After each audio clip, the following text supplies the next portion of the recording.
나의 등 뒤에서 나를 도우시는 주, 나의 인생길에서 지치고 고나여 매일처럼 주저앉고 싶을 때 나를 밀어주시네. 일어나 걸어라, 내가 새 힘을 주리니. 일어나 너 걸어라, 내 너를 도우리.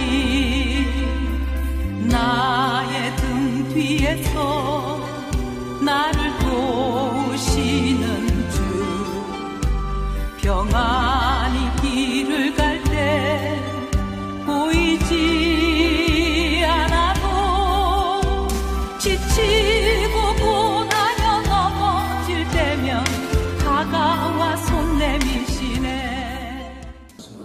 우리 에레미야 29장 4절로 13절까지의 말씀입니다. 에레미야 29장 4절로 13절. 만군의 여호와 이스라엘의 하나님께서 예루살렘에서 바벨론으로 사로잡혀가게 한 모든 포로에게 이같이 말씀하시니라. 너희는 집을 짓고 거기에 살며 텃밭을 만들고 그 열매를 먹으라. 아내를 맞이하여 자녀를 낳으며 너희 아들이 아내를 맞이하여 너희 딸이 남편을 맞아 그들로 자녀를 낳게 하여 너희가 거기에서 번성하고 줄어들지 아니하게 하라. 너희는 내가 사로잡혀가게 한 그 성읍의 평안을 구하고 그를 위하여 여호와께 기도하라. 이는 그 성읍이 평안함으로 너희도 평안할 것이니라. 만군의 여호와 이스라엘의 하나님께서 이와 같이 말하노라. 너희 중에 있는 선자들에게와 점쟁이에게 미혹되지 말며 너희가 꾼 꿈도 고지 듣고 믿지 말라. 내가 그들을 보내지 아니하였어도 그들이 내 이름으로 거짓을 부르리라. 여호와의 말씀이니라. 여호와께서 이와 같이 말씀하시니라. 바벨론에서 70년이 차면 내가 너희를 돌보고 나의 선한 말을 너희에게 성취하여 너희를 이곳으로 돌아오게 하리라. 여호와의 말씀이니라. 너희를 향한 나의 생각을 내가 아나니 평안이요 재앙이 아니니라. 너희에게 미래와 희망을 주는 것이니라. 너희가 내게 부르짖으며 내게 와서 기도하면 내가 너희들의 기도를 들을 것이요 너희가 온 마음으로 나를 구하면 나를 찾을 것이요 나를 만나리라. 아멘. 오늘도 함께 나누시는 이 하나님의 말씀을 통해서 새로운 은혜와 결단, 회복의 역사가 일어나시기를 예수님의 이름으로 기도합니다. 아멘. 오늘 말씀의 제목은 고난 중에 하나님을 만나라 합니다. 우리는 고난 중에 하나님을 반드시 만나야 합니다. 우리가 하나님의 백성으로 살아가면서 크게 세 가지 고난의 형태를 말씀드린 적이 있습니다. 첫 번째는 주님의 이름을 위하여 일하다가 당하는 훈장 같은 고난입니다. 두 번째는 하나님의 백성들을 성숙시키기 위하여 단련시키시는 연단의 고난입니다. 세 번째는 하나님의 백성답게 살지 않음으로 말미암아 당하는 징계의 고난입니다. 지금 이스라엘 민족은 하나님 백성답게 살지 아니함으로 말미암아 바벨론 포로라는 징계의 고난 중에 있습니다. 그러나 하나님은 아무 경고 없이 어떤 징조도 없이 자기 백성들을 심판하시고 징계하시는 하나님이 결코 아니십니다. 이스라엘 백성들이 바벨론 포로가 되기 전에 에레미야 선지자는 눈물로 하나님의 심판을 경고했습니다. 우상 숭배에서 돌이키기를 경고했고 하나님의 말씀을 그대로 전파했습니다. 그럼에도 그들은 돌이키지 않았기 때문에 바벨론의 포로라는 그런 징계의 고난 가운데 있게 된 겁니다. 오늘 말씀은 하나님의 경고를 무시하며 살다가 고난 속에 있는 이스라엘 백성들에게 주시는 하나님의 명령이십니다. 하나님의 말씀이세요. 첫 번째는 우리가 기억할 것은 하나님의 섭리를 믿고 현재에 충실하라 합니다. 하나님의 섭리를 믿어야 됩니다. 그리고 현재에 충실해야 됩니다. 5절하고 6절 말씀을 보면 이렇게 기록되어 있죠. 너희는 집을 짓고 거기에 살며 텃밭을 만들고 그 열매를 먹으라. 아내를 맞이하고 자녀를 낳고 그리고 너희가 거기서 번성해서 줄어들지 않게 하라 라고 하나님께서 말씀합니다. 여러분, 세계 제2차 대전이 끝난 후에 패전국이었던 덴마크가 여러분 모든 것들이 파괴되고 산업은 초토화가 됐습니다. 여러분, 전쟁에서 승리한 국도 아닌데 어느 나라가 그 나라를 도와주시고 투자를 할 수가 있겠습니까?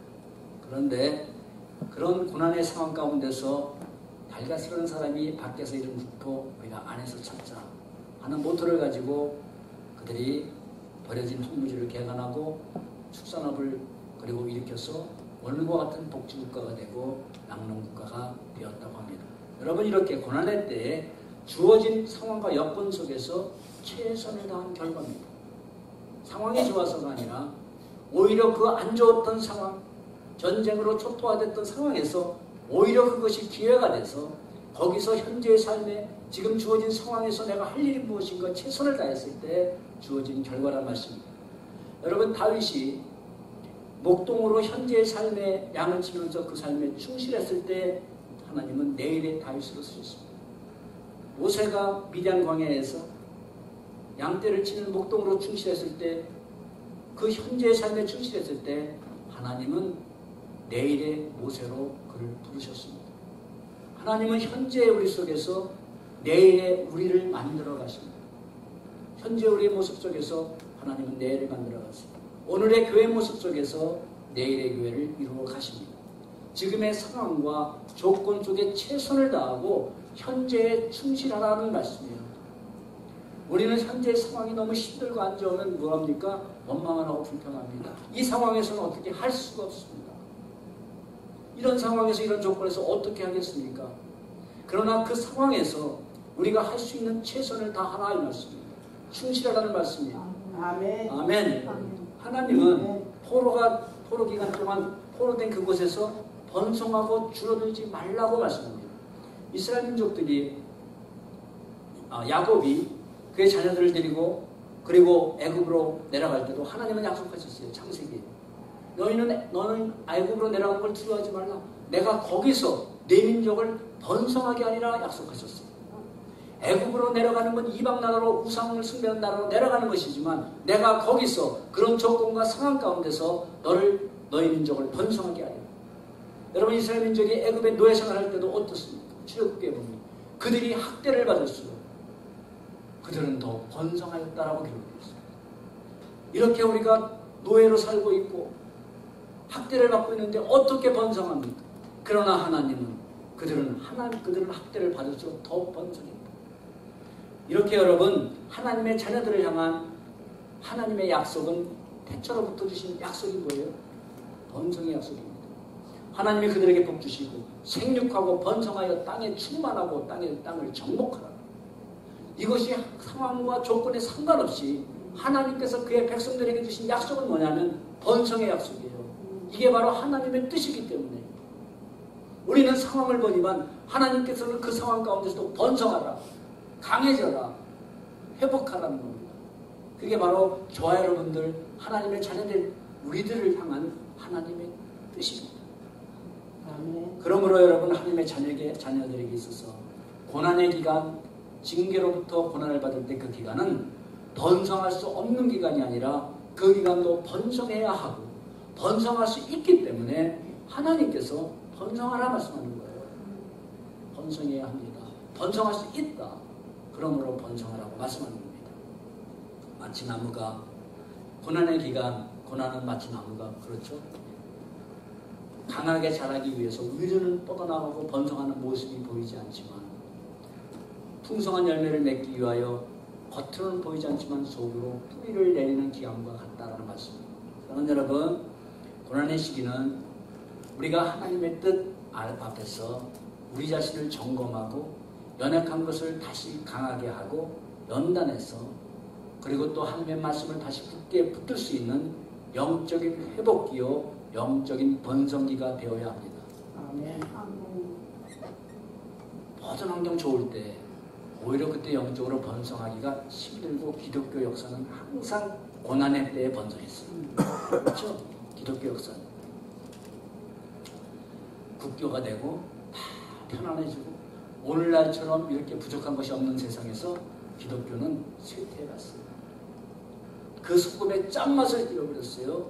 순수한 그 복음의 능력을 잊어버리기 시작했어요. 그러나 오히려 고난의 핍박을 그들은 더욱더 순결했고 그들의 영적은 강건해졌습니다. 영적인 믿음.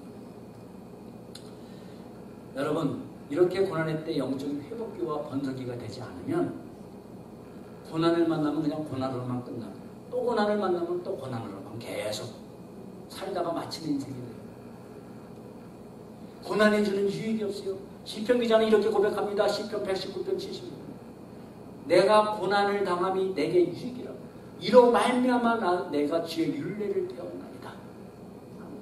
그는 이렇게 말씀하는 겁니다. 고난을 통해서 내가 하나님의 말씀 앞에 가까이 나아가게 되었고 하나님의 말씀이 생명이고 능력이고 은혜라는 사실을 고난당하기 전에는 몰랐는데 고난 중에 내가 지식으로만이 아니라 체험적으로 하나님의 말씀이 진리라는 것, 하나님은 살아계시다는 것, 하나님은 나의 진정한 위로가 되신다는 것, 하나님은 나의 진정한 소망과 능력이 되신다는 것을 내가 체험적으로 알았다라는 겁니다. 그래서 내게 유익이었다. 고난이. 왜냐하면 하나님은 고난을 통해 우리에게 주시는 번성의 뜻이 있기 때문인데요. 그러므로 여러분, 고난의 기간은 분명한 회복의 날을 준비하는 유익한 기간이 됩니다. 되어야 합니다. 유익한 기간이 돼요.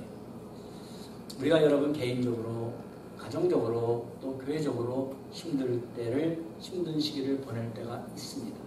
그래서 지금은 도저히 강해질 수 없고 번성할 수 없고 낙심할 때라고 생각될 때가 있습니다. 이런 상황에서 내가 어떻게 번성을 해? 어떻게 강해져? 낙심할 때가 있어요. 그것을 자연적으로 우리가 받아들일 때가 있어요. 그러나 하나님은 분명하게 말씀하죠. 이럴 때에도 회복의 날을 바라보고 현재에 충실하라. 쇠잔하지 말고 번성해라. 오히려 내적으로 강성해지라고 말씀하십니다. 그리고 7절에 뭐라고 말씀합니까? 사로잡혀간 그 성읍의 평안을 구하고 그를 위하여 여호와께 기도하라. 이는 그 성읍이 평안함으로 너희도 평안할 것이니라 말씀합니다. 아멘.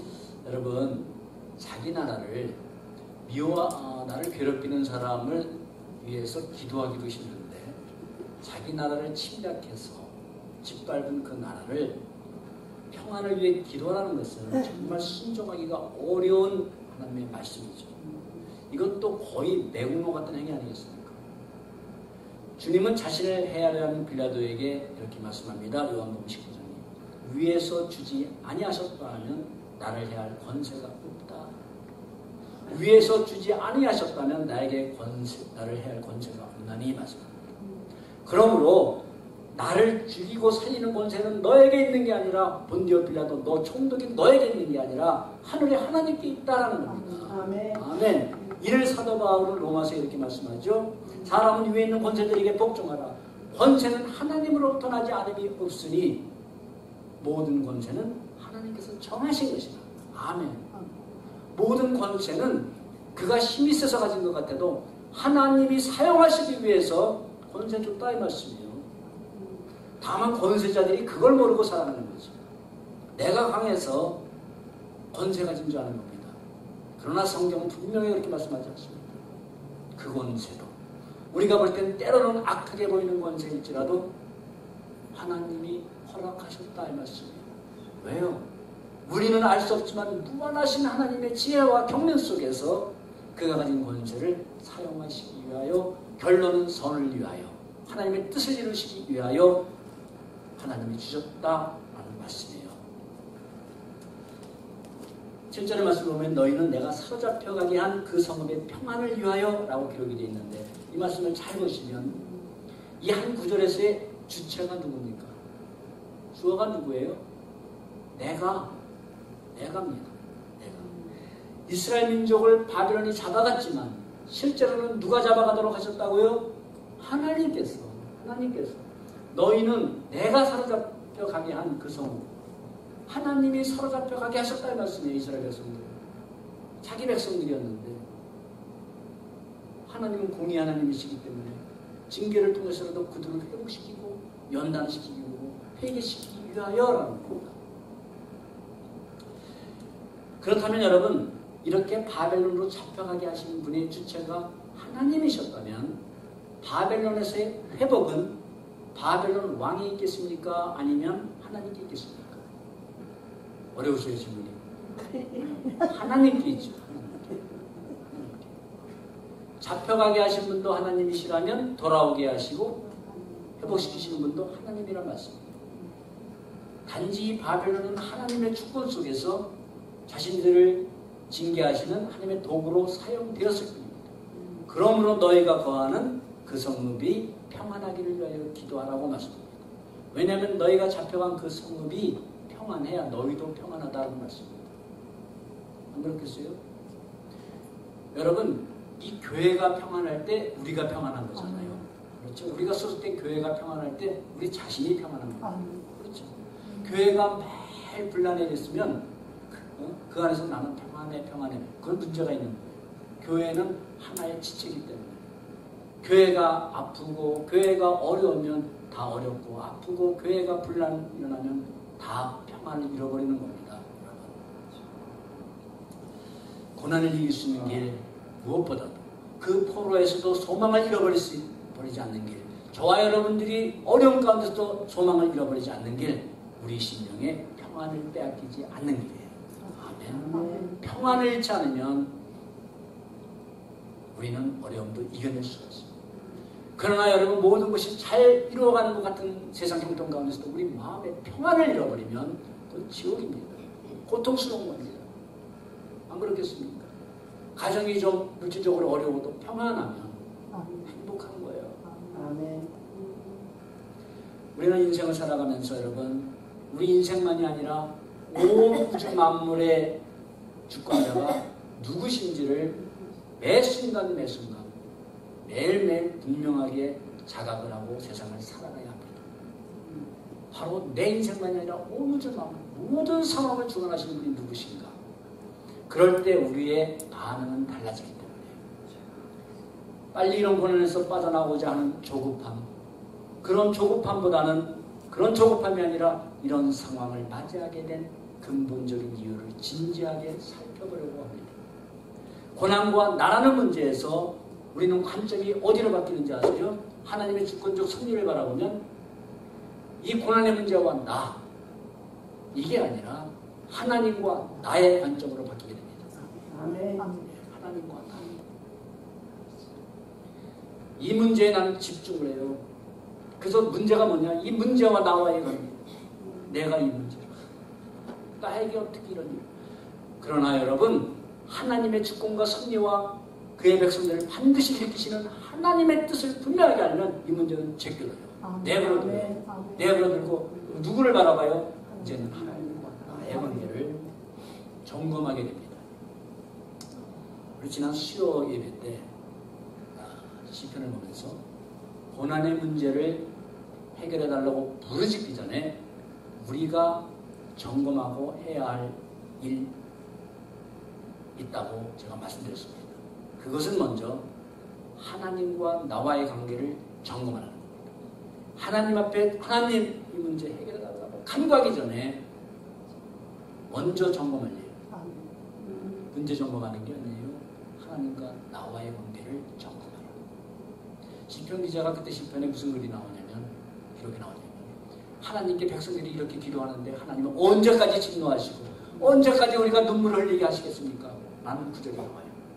그들이 기도 안 했습니까? 기도했다는 말씀이에요. 이렇게 백성들이 기도를 하는데 언제까지 이 고난의 문제를 해결하지 않습니까? 라는 기도였어요.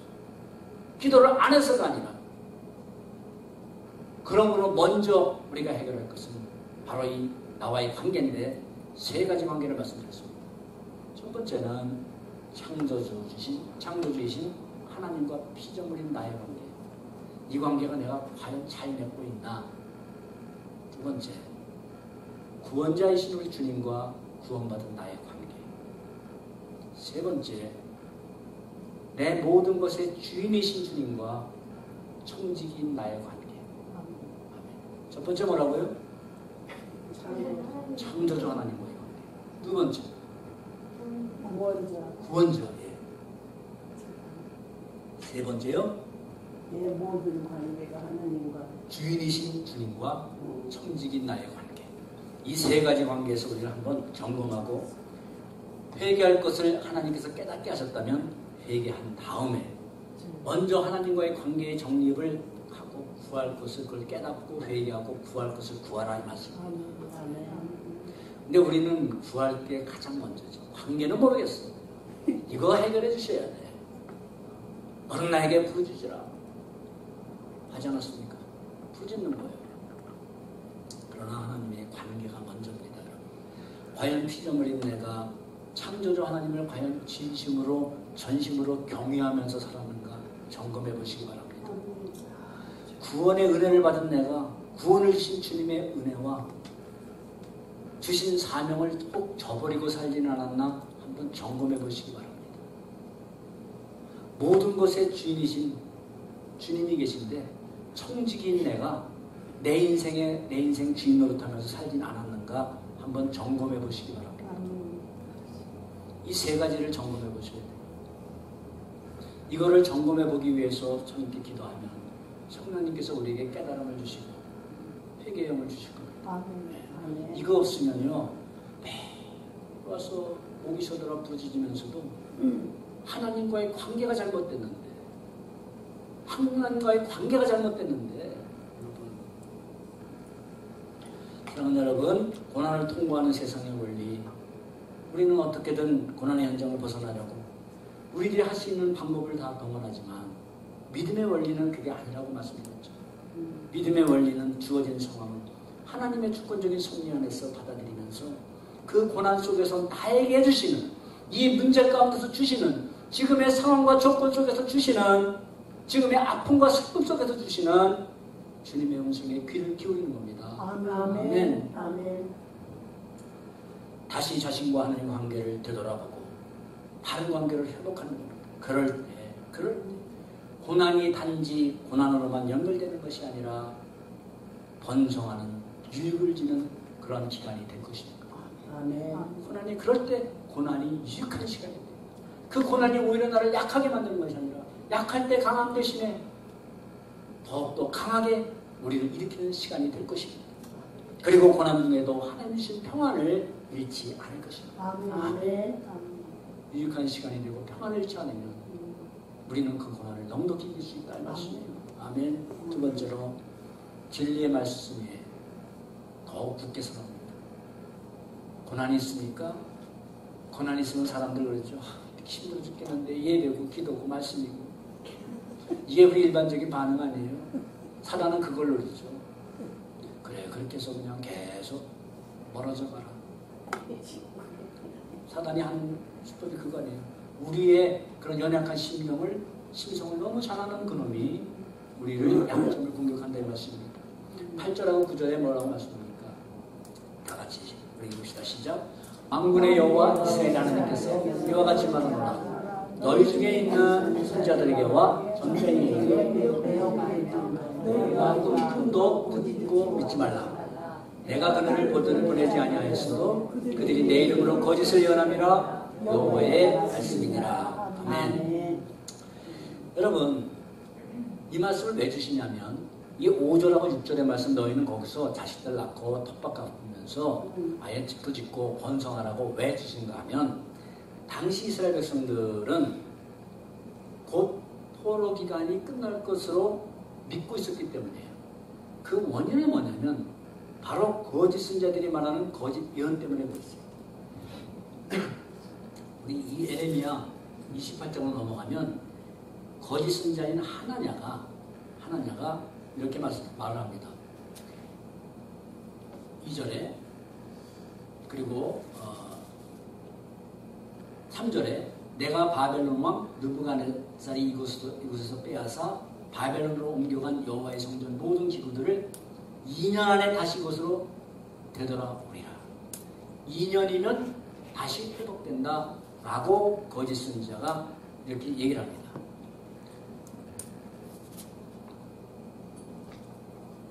그리고 10절에도 11절에도 내가 2년 안에 모든 민족의 목에서 바벨론 왕 느부갓네살의 멍에를 이와 같이 꺾어버리라 하셨느니라. 그래서 하나님이 이렇게 말씀하셨다. 2년이면 우리 바벨론 포로에서 돌아온다.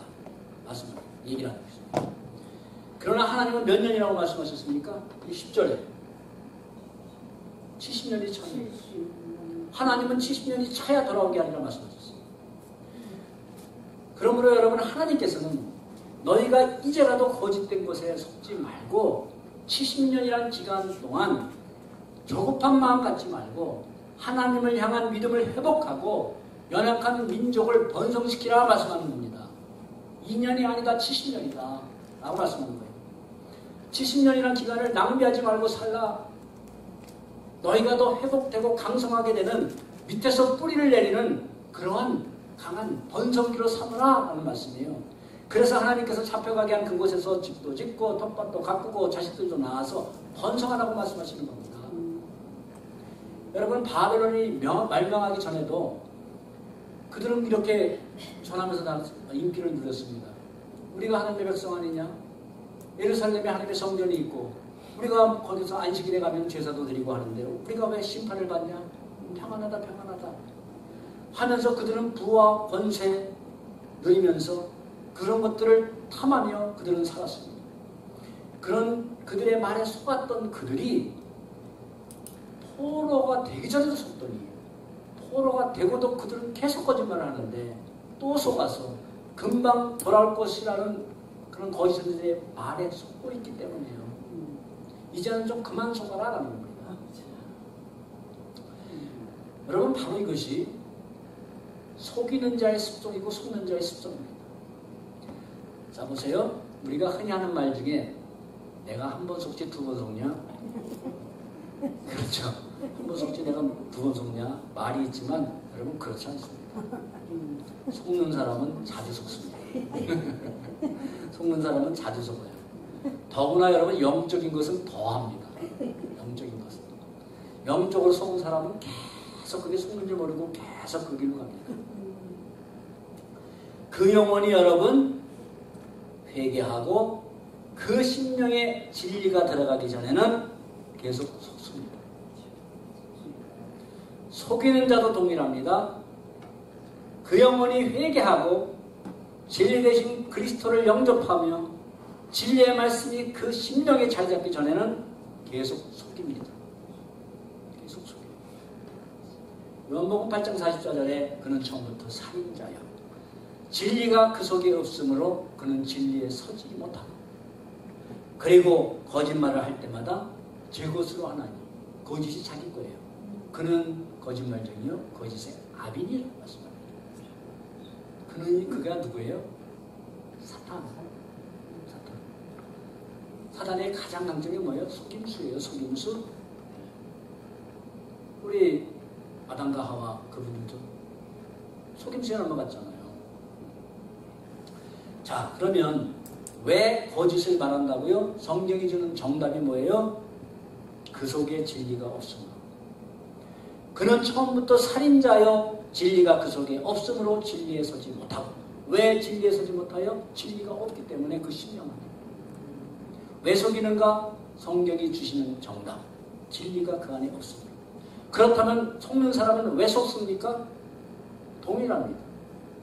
그는 원래 진리의 말씀을 사모하지 않기 때문에 그 안에 진리가 없기 때문에 거짓으로 말하는 그들의 말이 자기의 육적인 심령에 딱 맞음으로 그걸 좋아하는 욕구 때문에 그걸 좋아하기 때문에 속는 거예요. 그게 말이 유창해서 그게 아니라 이건 영적인 문제죠. 진리와 비진리의 문제는 영적인 문제죠. 속이는 자는 그 안에 진리가 없으므로 성경이 주는 정답이에요. 그래서 진리에 서지 못한다. 속는 자는 왜 속느냐? 그 안에 진리가 없으므로 진리를 사모하는 마음이 없으므로 거짓된 곳에 더 귀가 쳐다볼 만하죠. 귀가 더 간지럽고 또 그곳에 더 기회를 기울이게 하고 자기 정력에 맞는 것을 좋아하고 그래서 보세요. 신비적인 거 좋아하는 성향은 늘 그것만 쫓아가요. 그렇죠? 기복적인 거를 좋아하면 늘 기복적인 걸 쫓아가게 돼 있다는 말씀이에요. 왜요? 정답은 그거예요. 그 안에 진리가 없습니다. 여러분, 태초부터 하나님의 자녀를 속인 마귀는 오늘도 그의 종들을 통해 계속 속이려 합니다. 그런데 이렇게 하나님의 백성들을 속이는 자가 어디 있다고 8절에 말씀합니까? 8절에 너희 중에 있는 선지자, 너희 중에 있다고 말씀합니다. 속이는 자들이 저 교회 밖에가 아니라 너희 중에, 이스라엘 백성들 중에, 하나님을 섬긴다고 하는 자 중에, 선지자라고 하는 중에, 종교적으로 열심히 있다고 하는 중에, 많은 성경 지식이 있다고 하는 사람들 중에, 즉 기독교 역사 속에 교회라는 이름 앞에, 이름 안에 있다. 또 그들이 누구의 이름으로 거짓을 예언한다고 합니까? 9절에 내 이름, 내 이름.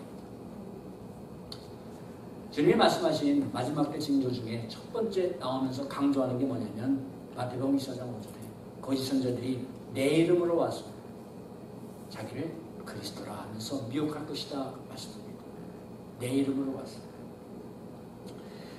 당시 거짓 선지자에 여기 기록된 대표격인 하나냐가 거짓을 말하면서도 뭐라고 말을 하냐면 여호수아 28장 2절에 보면 만군의 여호와 이스라엘 하나님이 이같이 일러 말씀하시기를 하나님이 말씀하셨고, 또 28장 4절에 여호와의 말씀이니라 하시니라. 거짓 선지자가 말끝마다 강조하는 게 뭐예요? 여호와의 하나님이 말씀하시기를, 여호와의 말씀이니라, 이렇게 강조하고 있습니다. 하나냐가. 그래서 내 이름으로 하나님께서 하신 말씀이라고 하면서 2년이면 돌아올 것이다. 그러나 하나님은 70년이 차야 돌아오게 아니라, 여러분 그렇게 전하는 거짓 선지자 하나냐와 70년이 차면 돌아오게 하려는 에레미야 선지자는 누가 더 인기가 있었을까요? 누구 말을 더 듣기를 좋아했을까요? 하나냐예요? 하나냐 말을 더 들었겠죠. 더 빨리 돌아온다고 하니까. 누구를 부흥의 강사로 자주 모셨을까요? 만약에 했었다면 하나냐죠, 당연히. 누가 더 인기를 얻었나? 누가 더 부를 이뤘을까? 여러분, 그러나 아무리 그들이 기독교라는 이름, 교회라는 이름을, 하나님의 이름을 가지고 행하여도 그들의 정체는 하나님이 보내신 자들이 아니니라 라고 분명하게 증거하고 있지 않습니까? 9절에 내가 그들을 보내지 아니하였어도, 하나님은 보내지 아니하였어요. 그를 선지자로 부르지 않으셨어요. 하나님의 말씀에 대언자로 부르지 아니하였어요. 그럼에도 그들은 나는 하나님이 보낸 선지자다, 이것이 하나님이 주신 말씀이다, 이것이 하나님이 주신 꿈이다, 이것이 하나님이 주신 예언이다 라고 하면서 미혹했습니다. 사랑하는 여러분, 영적으로 혼탁한 이 마지막 시대를 살아가면서 거짓된 것에 속지 않을 수 있는 길 무엇인가? 느낌으로? 딱 뽑아합니까? 무엇보다 우리 자신이 진리의 말씀에 굳게 서는 이름을 믿으시기 바랍니다. 아멘. 아멘. 특히 어려울 때, 힘들 때, 지푸라기도 잡고 싶을 때 더 하나 영적으로 깨어 있어야 됩니다. 아멘. 고난의 때일수록 하나님의 말씀에 더욱 잇대어 살지 않으면 세상 것들의 미혹을 당하고 거짓되고 헛된 말들의 미혹을 당할 수 있기 때문이에요. 더 위험성이 크기 때문이에요. 힘들고 어려울 때일수록 더욱 하나님의 말씀에 충만하시고 영적으로 깨어있으라고 하나님은 말씀하시고 계십니다. 마지막으로 징계의 고난을 당할 때 하나님 만나야 됩니다. 하나님을 만나라. 하나님께서 그의 백성들을 향하신 속마음 분명하게 말씀하죠. 11절에 너희를 향한 나의 생각 평안이요 재앙이 아니니라. 지금은 너희들이 재앙 속에 있지만 내가 너희를 향한 속마음은 평안이야. 그리고 장차에 소망을 주기 위함이야 라고 말씀합니다. 우리 다같이 우리 에레미야 시간에, 구속사 시간에 우리가 봤지만 에레미야 1장 10절의 말씀을 다시 한번 보도록 하겠습니다. 에레미야 1장 10절 네, 시작. 보라 내가 오늘 너를 여러 나라와 여러 왕국 위에 세우고 내가 그것들을 뽑고 파괴하며 파멸하고 넘어뜨리며 건설하고 심게 하였느니라 하시니. 아멘. 뽑고 파괴하며 파멸하고 넘어뜨리는 건 심판입니다. 그렇죠. 그러나 여기서 끝이라면 우리에겐 소망이 없죠. 다시 건설하고 심게 하였느니라 말씀합니다. 바로 이것은 회복을 우리에게 의미하고 있습니다. 여러분, 바로 이 약속이 고난 중에서라도 우리가 굳게 붙들 수 있는 소망의 근거입니다. 네. 여러분 삶이 파멸된 것 같고, 내 비즈니스가 지금 쓰러진 것 같고, 그렇지만 넘어진 것 같고, 하나님을 우리가 관계를 바라보면서 다시 하나님을 향하여 얼굴을 들고 엎드리며 하나님의 긍휼을 구할 때 바로 건설하고 심게 하시는 하나님의 역사가 있는 줄 믿으시기 바랍니다. 아멘. 이게 하나님의 약속이셨어요. 이렇게 우리를 향한, 나를 향한 하나님의 마음을 알았다면 여러분, 하나님을, 우리를 향한 하나님의 생각을 아셨습니까? 예, 회복이라는 걸 아셨어요? 아직 모르셨어요? 아멘. 아셨다면 우리가 할 일이 있다 이겁니다. 그것은 온 마음으로 하나님을 구하는 기도입니다. 알았다면, 하나님이 나를 사랑하신다는 걸 알았죠. 내가 지금 모든 삶의 터전이 다 무너진 것 같아도 그럼에도 불구하고 하나님이 나를 사랑하시고 결국에는 나를 일으키실 거라는 그 소망의 근거를 붙들었다면 그 다음에 우리가 할 일이 있다 이 말씀이에요. 그게 바로 11절 말씀입니다. 그리고 12절 13절 말씀입니다. 하나님께서 회복의 약속을 주셔도 우리가 할 일, 그 약속을 믿음으로 굳게 붙들고 간구하는 기도입니다. 왜 그렇습니까? 하나님의 목적은 문제 회복이 아니라 뭐라 그랬어요? 우리 자신들의 회복입니다. 우리 심령의 회복이기 때문입니다. 불신앙에서 신앙으로의 회복, 믿음으로의 회복, 사명으로의 회복이 하나님의 목적이시기 때문에 너희가 포로되기 전에는 나에게 부르짖지 않았다. 그래서 나는 너의 음성을 듣고 싶어도 들을 수가 없었다. 하나님께서 말씀하십니다. 내가 너희를 얼마나 만나고 싶었는 줄 아냐? 만나고 싶어도 너희는 나를 찾지 않았다.